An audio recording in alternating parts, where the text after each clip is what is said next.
Hello friends, welcome to my YouTube channel.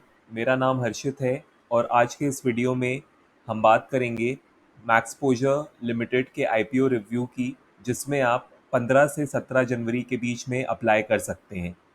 तो video start करने से पहले इस वीडियो को लाइक कर दें और मेरे यूट्यूब चैनल को सब्सक्राइब कर दें, ताकि आपको इसी तरह के और इन्फॉर्मेटिव वीडियोस का नोटिफिकेशन मिलता रहे। तो चलिए देखते हैं मैक्सपोजर लिमिटेड की आईपीओ एनालिसिस। तो इस वीडियो में हम डिस्कस करेंगे कंपनी ओवरव्यू, उसके बाद हम डिस्कस करेंगे की आईपीओ डिटेल्स, कंपनी के फाइनेंशियल्स, कंपनी के की परफॉर्मेंस इंडिकेटर्स, फिर हम कंपनी को कंपेयर करेंगे उसके पेयर्स के साथ जो कि ऑलरेडी स्टॉक मार्केट में लिस्टेड हैं। नेक्स्ट हम डिस्कस करेंगे आईपीओ के ऑब्जेक्टिव्स की कंपनी आईपीओ के थ्रू पैसे क्यों रेज करना चाहती है। उसके बाद हम बात करेंगे आईपीओ के पॉजिटिव और नेगेटिव पॉइंट्स की। फाइनली हम बात करेंगे कंक्लूजन की कि क्या आपको आईपीओ में अप्लाई करना चाहिए या नहीं। अब हम बात करते हैं कंपनी ओवरव्यू की। तो कंपनी अगस्त 2006 में फाउंड हुई थी और जो मैक्सपोजर लिमिटेड है वो प्रोवाइड करती है personalised media and entertainment services across various platforms. तो कंपनी की जो सर्विसेज हैं वो मेनली 4 ग्रुप्स में डिवाइडेड हैं। पहली है इनफ्लाइट एंटरटेनमेंट, दूसरा है कंटेंट मार्केटिंग, तीसरा है टेक्नोलॉजी और चौथा है एडवर्टाइजिंग।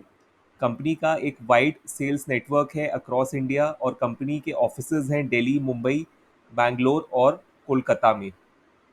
इसके अलावा कंपनी ने सक्सेसफुली विदेशों में भी काफ़ी सारे प्रोजेक्ट्स लॉन्च और मैनेज किए हुए हैं, पर्टिकुलरली मिडिल ईस्ट कंट्रीज़ में।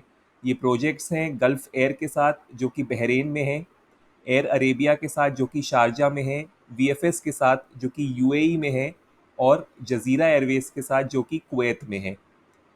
एज ऑफ अक्टूबर 2023 कंपनी के 81 एम्प्लॉयज़ हैं। अब हम बात करते हैं की आईपीओ डिटेल्स की। तो इस आईपीओ में आप 15 से 17 जनवरी के बीच में अप्लाई कर सकते हैं। जो प्राइस बैंड है वो ₹31 टू ₹33 पर शेयर का रखा गया है। लॉट साइज 4000 शेयर्स है, इसलिए एक लॉट को खरीदने के लिए 1,32,000 रुपीज़ रिक्वायर्ड होंगे। जो इशू साइज है वो लगभग 20 करोड़ रुपीज़ का है। इशू टाइप फ्रेश इशू है, मतलब कंपनी 20 करोड़ रुपए के नए शेयर्स इशू करेगी। जो अलॉटमेंट डेट है वो 18 जनवरी है। रिफंड डेट मतलब अगर आपको अलॉटमेंट नहीं होता है आईपीओ में तो 19 जनवरी को आपको आपका पैसा रिफंड कर दिया जाएगा। अगर बात करें credit of shares to demat account की, तो इनकेस आपको अलॉटमेंट मिलता है तो 19 जनवरी को आपके अकाउंट में शेयर्स क्रेडिट कर दिए जाएंगे। लिस्टिंग डेट 22 जनवरी है, मतलब कंपनी के शेयर्स 22 जनवरी से शेयर मार्केट में ट्रेड होने लगेंगे और फाइनली जो लिस्टिंग होगी वो नेशनल स्टॉक एक्सचेंज के small and medium enterprise segment में होगी। अब हम बात करते हैं कंपनी की फाइनेंशियल इंफॉर्मेशन की। तो जैसा कि आप देख सकते हैं यहाँ हमने 3 साल का डेटा लिया है, FY 2021, FY 2022 एंड FY 2023। सबसे पहले हम बात करते हैं कंपनी के एसेट्स की। तो कंपनी के एसेट्स इंक्रीज हुए हैं जो कि एक पॉजिटिव सिग्नल है और इसका मतलब है कि कंपनी अपने ऑपरेशंस में इन्वेस्ट कर रही है और अपने एसेट बेस को भी एक्सपैंड कर रही है। अब बात करते हैं कंपनी के रेवेन्यूज़ की। तो कंपनी के रेवेन्यूज़ भी इंक्रीज़ हुए हैं। तो जो इंक्रीज़ है रेवेन्यूज़ में वो काफ़ी सिग्निफिकेंट है फ्रॉम FY 21 टू FY 22, लेकिन जो FY 22 से FY 23 की इंक्रीज़ है वो काफ़ी स्मॉल है। अब हम बात करते हैं कंपनी के प्रॉफिट आफ्टर टैक्स की। तो कंपनी के प्रॉफिट आफ्टर टैक्स भी इंक्रीज़ हुए हैं और कंपनी के profit after tax 13 times increase हुए हैं in FY 23 as compared to FY 22। तो यहाँ पे ये भी हो सकता है कि कंपनी आईपीओ से पहले बड़े प्रॉफिट्स दिखाना चाहती है। अगर हम बात करें कंपनी की नेटवर्थ की, तो कंपनी की नेटवर्थ भी कंटिन्यूसली इंक्रीज हुई है, जो कि अगेन शो करता है एक positive trend in the financial health of the company. अब हम बात करते हैं कंपनी के रिजर्व्स एंड सरप्लस की। तो रिजर्व्स एंड सरप्लस भी कंपनी के इंक्रीज हुए हैं, जो कि दिखाता है कि कंपनी जो प्रॉफिट्स है उनको री इन्वेस्ट कर रही है back into the business for future growth. Next हम बात करते हैं कंपनी की टोटल बोरोइंग्स की। तो कंपनी की टोटल बोरोइंग्स कम हुई हैं, जो कि एक पॉजिटिव साइन है और ये दिखाता है कि कंपनी अपने डेट लेवल्स को इफेक्टिवली मैनेज कर रही है। अब हम बात करते हैं कंपनी के की परफॉर्मेंस इंडिकेटर्स की। तो कंपनी का जो मार्केट कैपिटलाइजेशन है वो लगभग 75 करोड़ रुपीज़ है। कंपनी का जो रिटर्न ऑन इक्विटी है वो लगभग 14.4% है, रिटर्न ऑन कैपिटल एम्प्लॉयड लगभग 20% है, डेट टू इक्विटी रेशियो बहुत ही अच्छा है 0.03 का, और finally return on net worth लगभग 14% है। तो ये सारी ही जो वैल्यूज़ हैं ये काफ़ी अच्छी हैं और इन्वेस्टर्स के लिए अट्रैक्टिव हो सकती हैं। अब हम कंपेयर करेंगे मैक्सपोजर लिमिटेड को उसके पेयर्स के साथ, जो कि ऑलरेडी स्टॉक मार्केट में लिस्टेड कंपनी है। तो यहाँ पे हमने मैक्सपोजर लिमिटेड का कंपैरिजन किया है क्रेयॉन्स एडवर्टाइजिंग लिमिटेड के साथ, और हमने 4 पैरामीटर्स यूज़ किए हैं: ईपीएस यानी कि अर्निंग्स पर शेयर, पीई रेशियो, RONW यानी कि return on net worth, and finally price to book value ratio. तो यहाँ पे अगर हम देखें तो जो मैक्सपोजर लिमिटेड का ईपीएस है वो अपने पेयर्स के कंपैरिजन में कम है। तो एक लोअर ईपीएस ये इंडिकेट करता है कि जो कंपनी की प्रॉफिटेबिलिटी है ऑन अ पर शेयर बेसिस वो अपने पेयर्स के कंपैरिजन में कम है, जो कि एक नेगेटिव पॉइंट है। दूसरा पैरामीटर की बात करें तो दूसरा पैरामीटर है पीई रेशियो। वहाँ पे मैक्सपोजर लिमिटेड का जो पीई रेशियो है वो अपने पेयर्स के कंपैरिजन में कम है, जो कि एक पॉजिटिव पॉइंट है, और ये दिखाता है कि कंपनी अंडर वैल्यूड है अपने पेयर्स के कंपैरिजन में, और ये वैल्यू इन्वेस्टर्स के लिए एक पॉजिटिव सिग्नल है।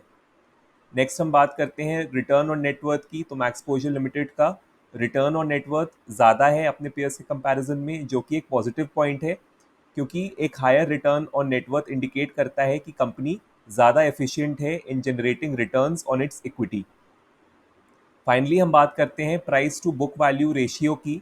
तो जो मैक्सपोजर लिमिटेड का प्राइस टू बुक वैल्यू है वो कम है अपने पेयर्स से, जो कि अगेन एक पॉजिटिव सिग्नल है और दिखाता है कि कंपनी चीपर वैल्यूएशंस पे अवेलेबल है। अब हम बात करते हैं आईपीओ ऑब्जेक्टिव्स की, कि कंपनी आईपीओ के थ्रू पैसे क्यों रेज करना चाहती है। तो जो पहला रीज़न है जिसके लिए कंपनी पैसे रेज करना चाहती है वो है कि कंपनी अपने एक्सपेंसेस फंड करना चाहती है, जो कि उसे इनकर होंगे फॉर ऑब्टेनिंग वेरियस सर्टिफिकेशंस। दूसरा रीज़न है कि कंपनी अपनी वर्किंग कैपिटल रिक्वायरमेंट्स को फंड करना चाहती है। तीसरा रीज़न है कि कंपनी ने जो भी बोरोइंग्स ली हैं वो उन्हें रीपे करना चाहती हैं। और चौथा रीज़न है कि कंपनी जनरल कॉर्पोरेट पर्पसेस के लिए पैसे रेज करना चाहती है। अब हम बात करते हैं आईपीओ के पॉजिटिव और नेगेटिव पॉइंट्स की। तो पहले हम आईपीओ के पॉजिटिव पॉइंट्स की बात कर लेते हैं। तो पहला पॉजिटिव पॉइंट है कि कंपनी के पास एक एक्सपीरियंस्ड प्रमोटर और मैनेजमेंट की टीम है। दूसरा पॉजिटिव पॉइंट है कि कंपनी की लॉन्ग स्टैंडिंग रिलेशनशिप्स हैं अपने कस्टमर्स के साथ। तीसरा पॉजिटिव पॉइंट है कि कंपनी का जो फाइनेंशियल परफॉर्मेंस है वो काफ़ी कंसिस्टेंट और अच्छा रहा है पास्ट ईयर्स में। और चौथा पॉजिटिव पॉइंट है कि कंपनी के पास एक एफिशिएंट ऑपरेशनल टीम है। अब हम बात करते हैं आईपीओ के नेगेटिव पॉइंट्स की। तो पहला नेगेटिव पॉइंट है कि कंपनी अगर नए प्रोडक्ट्स और नए ऑफरिंग्स में एक्सपैंड करती है तो वो उसके लिए काफ़ी चैलेंजिंग हो सकता है और रिस्क पोज कर सकता है। दूसरा नेगेटिव पॉइंट है कि कंपनी अगर नए एरियाज़ में ग्रो करती है तो हो सकता है कि वो प्रॉफिटेबल ना हो, और ये चीज़ उसके बिजनेस को नेगेटिवली इम्पैक्ट कर सकती है। तीसरा नेगेटिव पॉइंट है कि कंपनी काफ़ी ज़्यादा डिपेंडेंट है कंटेंट प्रोवाइडर्स पे और थर्ड पार्टीज़ में, जो कि कंपनी की सर्विसेज के लिए रिस्क पोज कर सकता है। फाइनली हम बात करते हैं कंक्लूजन की, कि क्या आपको इस आईपीओ में अप्लाई करना चाहिए या नहीं। तो जो करंट जीएमपी चल रहा है, यानी कि जो ग्रे मार्केट प्रीमियम चल रहा है इस आईपीओ का, वो ₹50 चल रहा है, और ये डेटा एज ऑफ 15 जनवरी है। जो लॉट साइज़ है वो 4000 शेयर्स का है, और जो प्राइस बैंड है वो ₹31 टू ₹33 पर शेयर है। तो जो फंड्स रिक्वायर्ड हैं एक लॉट के लिए वो लगभग ₹1,32,000 है। जो एस्टिमेटेड लिस्टिंग प्राइस है वो 33 प्लस जीएमपी यानी कि 33 प्लस 50 यानी कि ₹83 हो सकता है। और जो एक्सपेक्टेड लिस्टिंग गेन्स हैं एक लॉट पे वो लगभग ₹2 लाख हो सकते हैं। तो ये जो 2 लाख रुपीज़ हैं ये आपके इन्वेस्टमेंट अमाउंट का 150% है, यानी कि आपको 150% का प्रॉफिट हो सकता है इस आईपीओ से।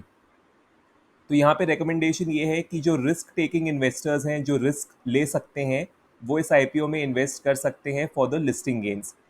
फाइनली हम बात करते हैं कि क्या लॉन्ग टर्म इन्वेस्टर्स को इस कंपनी में इन्वेस्ट करना चाहिए या नहीं। तो जैसा कि आप लोग जानते हैं कि लाइफस्टाइल लोगों का चेंज हो रहा है और एयर ट्रैवल की डिमांड बढ़ रही है, जिस वजह से इस कंपनी के लिए ब्राइट ग्रोथ प्रॉस्पेक्ट्स हो सकते हैं, लेकिन ये सब डिपेंड करता है फ्यूचर ट्रेंड्स पे। इसके अलावा जो कंपनी की मार्जिन्स हैं उनकी सस्टेनेबिलिटी एक कॉज ऑफ कंसर्न हो सकती है, इसलिए जो वेल इन्फॉर्म्ड इन्वेस्टर्स हैं जिन्होंने अच्छे से रिसर्च किया है वो इन्वेस्ट कर सकते हैं इस कंपनी में for medium to long term profits. Finally ये इन्वेस्टमेंट एडवाइस नहीं है। Investors they should do their own due diligence and research and also consult their financial advisor before investing in this IPO. तो उम्मीद करता हूँ कि आज का वीडियो आपको पसंद आया होगा। अगर वीडियो पसंद आया है तो इसे लाइक करें, अपने फ्रेंड्स और फैमिली के साथ शेयर करें और मेरे यूट्यूब चैनल को सब्सक्राइब करें। बेल आइकन को भी प्रेस करें ताकि आपको मेरे नए वीडियोस का नोटिफिकेशन मिलता रहे। Thank you.